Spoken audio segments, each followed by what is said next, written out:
तो हेलो दोस्तों, कैसे हैं आप सब। आई होप आप सभी लोग बहुत ही अच्छे होने वाले हैं। मैं हूं आशुतोष सिंह चौहान और हम आपका हार्दिक स्वागत करते हैं अपने न्यू वीडियो लेक्चर पर, जहां पर आज हम लोग बात करने वाले हैं लंपी स्किन डिसीज़ के बारे में। लंपी स्किन डिसीज़ के बारे में हम लोग आज क्यों बात करने वाले हैं, क्योंकि कहीं कहीं पर देखा गया है कि कुछ ना कुछ केसेस फिर से आने लगे हैं। जैसा कि हम लोग जानते हैं, बहुत सारी वीडियो यूट्यूब पे पहले से अपलोडेड हैं कि लंपी स्किन डिसीज़ क्या है। तो यह एक वायरल डिसीज़ है, मतलब ये एक प्रकार से वायरस से होने वाली बीमारी है। अगर हम लोग कहें तो ये पॉक्स परिवार का वायरस है, जैसे जिसको ह्यूमन में एक प्रकार से माने तो चिकन पॉक्स के तरीके होता है। तो इसको पार्वो वायरस या कई प्रकार से इसको गांठों वाला रोग या गठिया या गांठदार रोग देसी भाषा में इसको कहते हैं, और यह कैप्रोपॉक्स वायरस से होने वाला रोग है। इसको दोस्तों निथलिंग वायरस भी कहा जाता है। तो इसमें लक्षण क्या क्या आते हैं, इस वायरस में क्या क्या दिक्कतें आ रही हैं, पहले हम लोग उनके बारे में बात करेंगे। फिर इनका जो एक आइडियल ट्रीटमेंट है वो क्या है, उनके बारे में बात करते हैं। तो देखिए, जो लक्षण आते हैं, तो जैसे कि आप लोग जानते हैं लंपी स्किन डिसीज़, तो ये जो लंपी स्किन डिसीज़ बीमारी है, यह स्किन की बीमारी है, मतलब यह त्वचा रोग से संबंधित बीमारी है, यह त्वचा रोग में होने वाला मर्ज है। त्वचा रोग में ये कहाँ पर होता है, ये क्यूटेनियस लीजन पर होता है, मतलब जहाँ पर क्यूटेनियस लीजन होता है वहाँ पर कुछ गांठें निकल आती हैं पशुओं में। मेनली ये गाय में ज़्यादातर हो रहा है, भैंसों में भी कहीं कहीं पर पाया गया है, मगर अभी तक भैंसों की इतनी अच्छी पुष्टि नहीं हो पाई है, तो ये ज़्यादातर गायों में पाया जाता है। देखिए, अब शरीर में पशुओं की गांठें होती हैं तो क्या होता है, पशु आपका बीमार हो जाता है। बीमार हो जाएगा तो क्या होगा, पशु को बहुत ज़्यादा दर्द होगा जब गांठें होंगी। जब गांठें होंगी तो बहुत ज़्यादा दर्द होने के बाद क्या होगा, पशु में आपके बुखार आ जाएगा और तेज़ बुखार आ जाएगा। जब तेज़ बुखार आ जाएगा तो पशु आपका क्या करेगा, अचानक दाना चारा छोड़ देगा, दाना चारा नहीं करेगा, और हो सकता है कि वह हांफने भी लगे, क्योंकि वहाँ पर फीवर बहुत ज़्यादा हो जाता है। मुँह से कुछ लार की तरीके बाहर आने लगता है। क्यों बाहर आने लगता है, क्योंकि ये जो ग्रेन्यूल्स हैं या जो गांठें हैं, जिनको हम लोग लंपी स्किन डिसीज़ समझ लेते हैं, वह गांठें क्या होती हैं, कहीं कहीं पर कभी कभी कुछ पशुओं में थुथने में भी हो जाती हैं, कुछ पशुओं में उनके जो श्वास नली है वहाँ पर भी हो जाती हैं, या आहार नाल में भी हो जाती हैं। इस प्रकार से ये चीज़ें हो रही हैं। इसके बाद ये शरीर में कहाँ पर होती हैं, ये ज़्यादातर जानवरों के चेहरे पे हो जाती हैं, मतलब जहाँ पर उनका थूथन वगैरह होता है वहाँ पर हो जाती हैं। उसके बाद जानवरों के जो आगे वाले पैर होते हैं उनके वहाँ पर भी हो जाती हैं। जेनिटाइल्स एरिया में हो जाती है जानवरों के, मतलब जहाँ पर भी ये कोमल जगहें पाते हैं वहाँ पर ये दाने बाहर आ जाते हैं। जब ये दाने बाहर आते हैं दोस्तों, तो बहुत ज़्यादा दर्द होता है पशुओं को, जिसके कारण पशु आपका बीमार हो जाता है, और बीमारी के बाद क्या होता है, वो दाना चारा छोड़ देता है। अगर आप इसका सही समय पे इलाज नहीं करते हैं तो हो सकता है आपके पशु की जान भी जा सकती है। जान क्यों जा सकती है, देखिए लंपी स्किन डिसीज़ से तो जान जाने के जो चांसेस हैं वो लगभग 1% हैं। जो देसी गाय हैं या इस प्रकार की जो भारतीय नस्ल की गाय हैं उनमें 1% चांसेस हैं। जो बाहरी गाय हैं उनमें हो सकता है कुछ ज़्यादा चांसेस हों जान जाने के। मगर जो लंपी स्किन डिसीज़ के कारण अगर जान जाने की बात कही जाए पशुओं की, या मौत की बात कही जाए, या मृत्यु दर की बात कही जाए, तो वो बहुत कम है। मगर जो उनके द्वारा या लंपी स्किन डिसीज़ के जो नोड्यूल्स हैं या जो गांठें हैं, उनके द्वारा जो होने वाला सेकेंडियल इन्फेक्शन है या सेकेंडरी बैक्टीरियल इन्फेक्शन के कारण जो होने वाले जो दिक्कतें हैं, उनके कारण पशुओं की मौत हो सकती है। तो अगर ये सारी चीज़ें आपके पशु में आ रही हैं, मतलब आपके शरीर के पशु में गांठें आ रही हैं, आपके पशु को बहुत तेज बुखार है, आपका पशु दाना चारा नहीं कर रहा है, छोड़ रहा है, तो आपको करना क्या क्या है, पहले उसके बारे में जानते हैं। देखिए, अगर आपके पशु में इस तरीके कुछ लक्षण आ रहे हैं तो आपको सीधे पशु चिकित्सक को बुलाना है अपने, और लंपी स्किन डिसीज़ है या नहीं है उसको आइडेंटिफाई करवाना है। अब अगर उसको वो आइडेंटिफिकेशन में आ जा रहा है कि लंपी स्किन डिसीज़ है, तो आपको पशु चिकित्सा अधिकारी या पशु चिकित्सक के अनुसार आपको उसे क्वारंटाइन करना है। क्वारंटाइन का मतलब क्या है, आइसोलेशन भेज देना है, मतलब उसको कहीं पर एकांत रख देना है, या एकांत उसको अलग कर देना है पशु को। मगर कई लोग कह रहे हैं कि सर हमने अपने पशुओं को तुरंत क्वारंटाइन किया, मगर उसके बाद भी हमारे दूसरे पशुओं में हो जा रहा है। तो पहले उसके बारे में बाद में बात करेंगे, पहले कुछ चीज़ें और जान लेते हैं। देखिए लंपी स्किन डिसीज़ क्या है, एक संक्रामक बीमारी है, कंटाजियस डिसीज़ है। तो ये क्या करती है, ये संक्रमण करती है, और जब संक्रमण करती है तो क्या हो जाता है, संक्रमण करती तो हो ये जाता है कि एक पशु से दूसरे पशु में चली जाती है, और फिर क्या होता है, पशुओं में बीमारियां लगातार बढ़ने लगती हैं। अब जब लगातार पशुओं में बीमारियां बढ़ती जा रही हैं तो दिक्कतें बढ़ती जा रही हैं, दवाओं की कमियां हो जा रही हैं कहीं कहीं पर, पिछली बार हो ही चुकी हैं, तो इस बार भी अगर लंपी स्किन डिसीज़ अगर आ रहा है, अगर बढ़ रहा है तो दिक्कतें आ सकती हैं। तो आपको क्या करना है, पहली बात संक्रमण से बचाना है। तो संक्रमण से आप कैसे बचा सकते हैं अपने पशु को, तो संक्रमण से आपको बचाने के लिए क्या करना है, जो पशु संक्रमित है उसको उचित दूरी बना दीजिए, उसको आइसोलेट कर दीजिए, आप उसको अलग बांध दीजिए, उसको एकदम एकांत क्षेत्र दीजिए।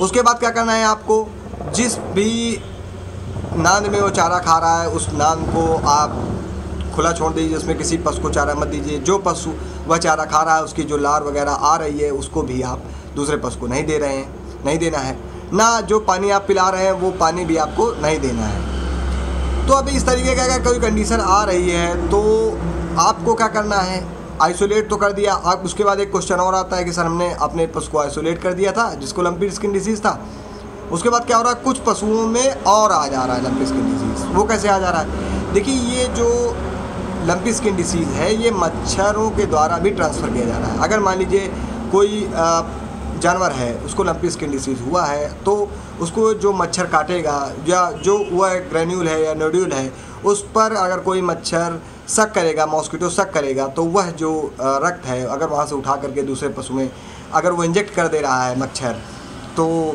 पक्का चांसेस हैं कि ये सारी दिक्कतें आ सकती हैं। उसके बाद क्या होता है, कई कई पशुपालक भाई ऐसे होते हैं कि वो इलाज कर रहे हैं, स्वयं से कुछ पशुपालक इलाज करते हैं जिनके बड़े बड़े चट्टे हैं या डेयरियाँ हैं, या कुछ लोग हैं जो इलाज कर लेते हैं। तो वो क्या करते हैं कि वो एक पशु को वही नीडल सिरिंज से यूज़ कर रहे हैं और दूसरे पशु में भी वही नीडल सिरिंज यूज़ कर रहे हैं, तो कहीं ना कहीं वहाँ से भी ट्रांसमिशन के चांसेस बन जा रहे हैं।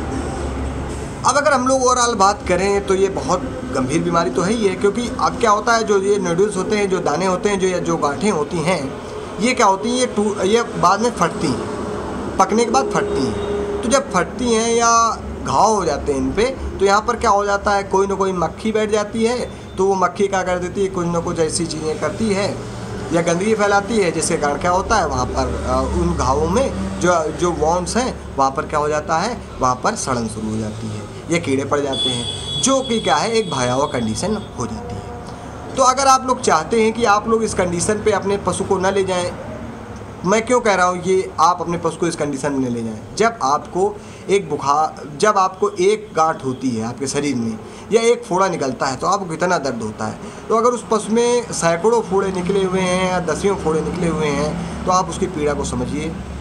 और देखिए क्या होता है, जब लंपी स्किन डिसीज़ आएगी तो जो दूध देने वाले पशु हैं उनका दूध भी कम हो जा रहा है। उनका दूध कम क्यों हो जा रहा है, क्योंकि आपका पशु, पहली बात तो इम्यूनिटी उसकी बहुत ज़्यादा वेस्ट हो रही है, ठीक है, क्योंकि उसका इम्यून सिस्टम फाइट कर रहा है वायरस के अगेंस्ट में, ठीक। उसके बाद क्या हो जा रहा है, उसके बाद जो आप कुछ बाहरी दवाएं दे रहे हैं उसके कारण भी कुछ ना कुछ दूध में अंतर आ रहा है, और उसके कारण बुखार आ जा रहा है जिसके कारण जानवर दाना चारा नहीं कर रहा है, उसके कारण भी दूध में कमी आ जा रही है। तो अगर आप अपना ये सारा नुकसान नहीं करना चाहते हैं तो आपको ये जो मर्ज है या जो ये बीमारी है इसको सबसे पहले आइडेंटिफाई करना है। तो आइडेंटिफिकेशन आप तो कर नहीं सकते या डायग्नोसिस आप तो कर नहीं सकते हैं, क्योंकि ये सारा काम पशु चिकित्सा अधिकारी या पशु चिकित्सक का होता है। तो आपको तुरंत पशु चिकित्सक को बुलाना है। यहाँ पर कुछ हम लोगों ने ऐसी दवाएं ली हैं जो आपके पशु को इस प्रकार के मर्ज से बहुत जल्द 2 या 3 दिन में आराम दिलवा सकते हैं, और आप अपना नुकसान है उसकी भरपाई कर सकते हैं, और आप अपने पशु को भी आराम दिलवा सकते हैं। तो वो दवाएं कौन कौन सी हैं उनके बारे में जानते हैं। तो देखिए, अगर मान लीजिए मर्ज स्टार्ट हुआ है या मर्ज शुरू हो गया है या चल रहा है मर्ज, तो कोई दिक्कत नहीं है। आपको सबसे पहले ये होम्योपैथी के LSD-25 किट आती है, मैरीगोल्ड नाम से, मैरीगोल्ड LSD-25 किट, जो कि क्या है, ये गोयल होम्यो का प्रोडक्ट है, होम्योपैथिक मेडिसिन है।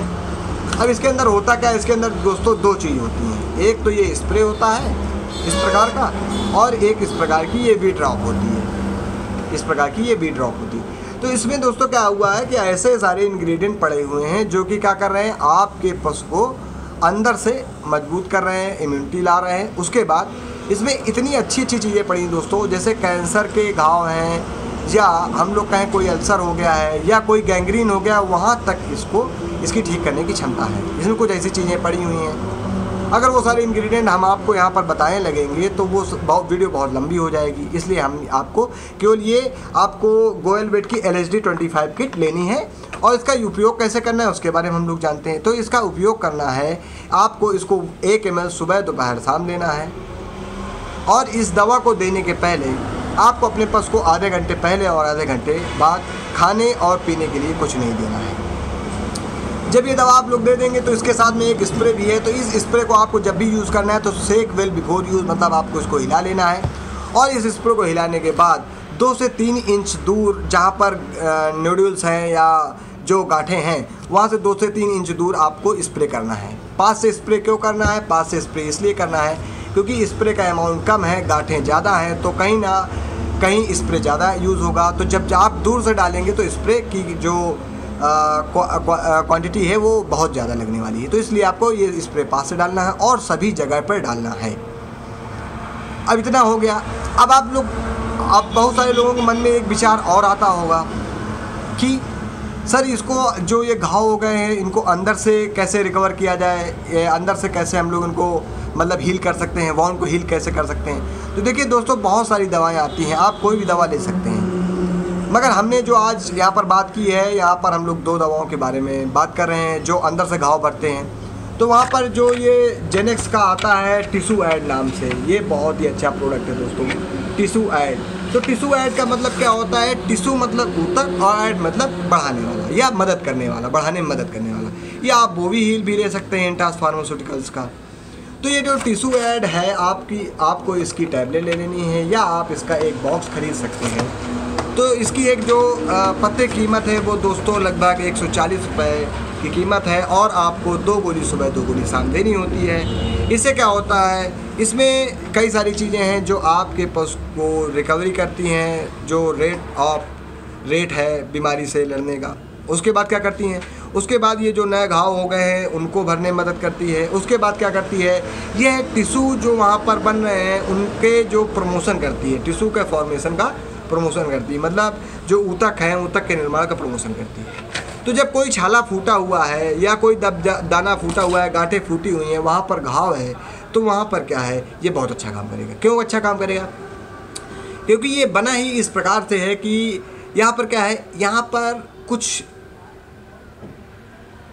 जैसे मान लीजिए कोई टिश्यू है, अब उस टिश्यू को बढ़ाने के लिए क्या करना है, उसके नीचे खाल आनी चाहिए। कोई घाव हो गया है, अब उस घाव के नीचे घाव कब भरेगा? जब उसके नीचे से नई खाल आएगी तब वो घाव भरना शुरू हो जाएगा। तो वही प्रक्रिया ये कर रही है। और ये कहाँ पर है, ये ब्लेंड ऑफ प्रोटियोलाइटिक एंजाइम, मतलब ये प्रोटियोलाइटिक एंजाइम के ब्लेंडिंग के द्वारा बनाए गए हैं। अब वो चाहे फंगल से लिए गए हों, चाहे प्लांट एक्सट्रैक्ट से लिए गए हों, उनसे लिया गया है। ये pre operative cases, post operative cases में भी अच्छा काम करता है, वाउंड हीलिंग में भी अच्छा काम करता है, इन सारी चीज़ों से अच्छा काम करता है। अब आपके मन में एक क्वेश्चन और आता होगा कि सर सारे जानवर बीमार नहीं हो रहे हैं, कुछ ही जानवर बीमार हो रहे हैं। तो हाँ, कुछ जानवर बीमार इसलिए हो रहे हैं क्योंकि मैं अपने हर वीडियो में बात करता हूँ इम्यूनिटी की। तो कहीं ना कहीं इम्यूनिटी किसी जानवर की कम रही होगी, या जो जानवर बीमार हो गए हैं उनमें इम्यूनिटी की बहुत ज़्यादा ज़रूरत है, तो उनको इम्यूनिटी की एक टॉनिक देना चाहिए। तो दोस्तों देखिए, इम्यूनिटी के बहुत सारे टॉनिक आते हैं। हम अपने वीडियो पे, अधिकतर वीडियो पे इम्यूनिटी या फिर सप्लीमेंट जो टॉनिक हैं उनकी बात करते रहते हैं, मगर जो लंपी स्किन डिसीज़ के लिए मुझे अच्छा लगा टॉनिक, वो टॉनिक है इम्यूनिटी। ये वेलकॉन फार्मास्यूटिकल्स का है, इम्यूनिटी करके इसको ये प्रोडक्ट का नाम है, ओरल सिरप है। और अगर इसके इंग्रेडिएंट की बात करें दोस्तों, तो हमने इसको क्यों लिया है इसके बारे में भी हम लोग खुल के बात करते हैं। हमने इसको इसलिए लिया है क्योंकि यहाँ पर क्या पड़ा हुआ है, विटामिन सी। आप लोग जानते हैं विटामिन सी क्या करता है, इम्यूनिटी को बूस्ट करता है, ठीक है। उसके बाद इसमें पड़ा हुआ है vitamin B6 and vitamin B12। तो हम लोग जानते हैं कि मेटाबॉलिज्म भी कहीं ना कहीं डिक्रीज हो जा रहा है जानवरों में। तो आप क्या होता है कि मेटाबॉलिज्म वहाँ पर क्या होता है, बढ़ जाता है, जिससे चयापचय की प्रक्रिया बढ़ जाती है, जिससे जानवर अच्छा दाना चारा करने लगता है। उसके बाद यहाँ पर जिंक भी पड़ा हुआ है। तो जिंक क्या करता है, जिंक की एक ऐसी प्रॉपर्टी होती है दोस्तों कि वह क्या करता है, पशु में जो होने वाले घाव वगैरह हैं उनको भरने में बहुत ज़्यादा अंदर से मदद करता है। तो तो इसलिए ये टॉनिक भी आपको देना है। तो 3 प्रोडक्ट तो ये हो गए।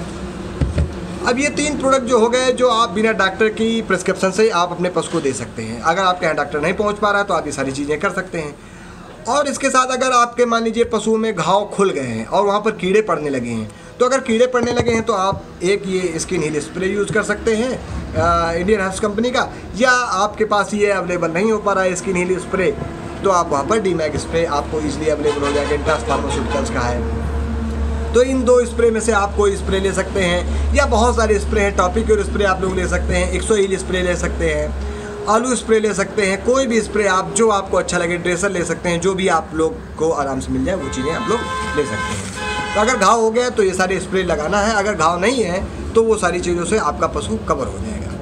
अब जो चीज़ें आपको और लेनी है, जो पशु चिकित्सा अधिकारी की मदद से लेनी है या पशु चिकित्सक की मदद से लेनी है, वो आती है एंटीबायोटिक्स एंड दर्द निवारक गोलियाँ। तो दर्द निवारक गोलियाँ में बहुत सारी गोलियाँ आती हैं, जैसे एक ये मार कंपनी की है, सेरिडिफोर्ड करके है, इसमें पड़ा हुआ है एसिक्लोपेफेनेक, सेरेसियोपेप्टिडेज एंड पैरासीटामोल। तो एसिक्लोपेफेनेक क्या करेगा, दर्द और सूजन को कम करेगा। सेरेसियोपेप्टिडेज जो वो गांठें हैं उनके अंदर जो सूजन है उस सूजन को कम करेंगी। जो टिश्यू डैमेज हो रहे हैं अंदर उनको भी ये क्या करेंगी, हीलिंग करेंगी, उससे भी अच्छा रिजल्ट मिलेगा। और पैरासीटामोल क्या करेगा, फीवर को कम करेगा।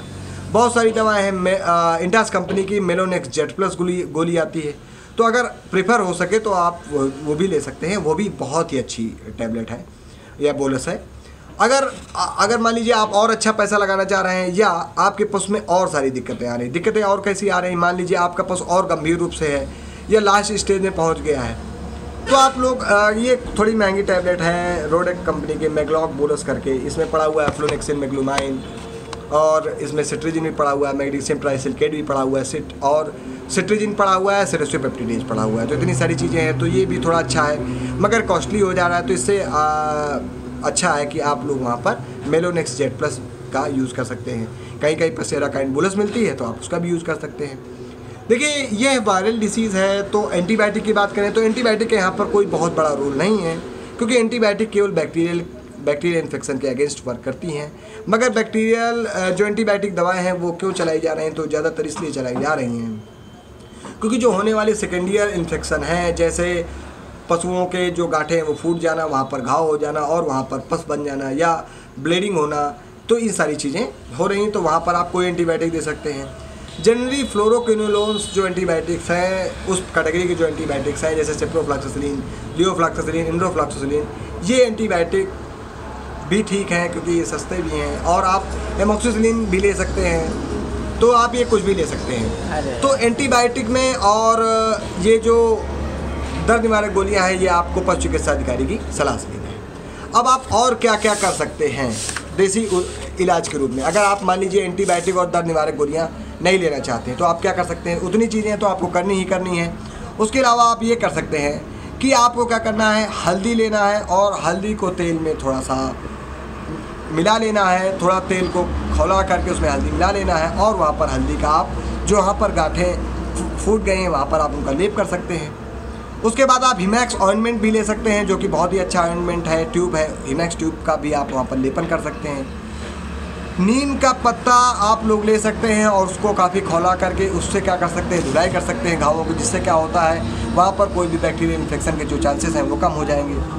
अगर रक्तस्राव बहुत ज़्यादा हो रहा है, वो जो गांठें जो फूट गई हैं, फट गई हैं, तो वहाँ पर आप फिटकरी का घोल या फिटकरी को जल में मिला करके या फिटकरी को जल में फिटकरी को एक बार घुमा करके आप उससे धुलाई कर सकते हैं, वहाँ पर बहुत अच्छा रिजल्ट मिलने वाला है। तो ये सारी चीज़ें आप लोग वहाँ पर कर सकते हैं, तो इससे आपको बहुत अच्छा रिजल्ट मिलेगा।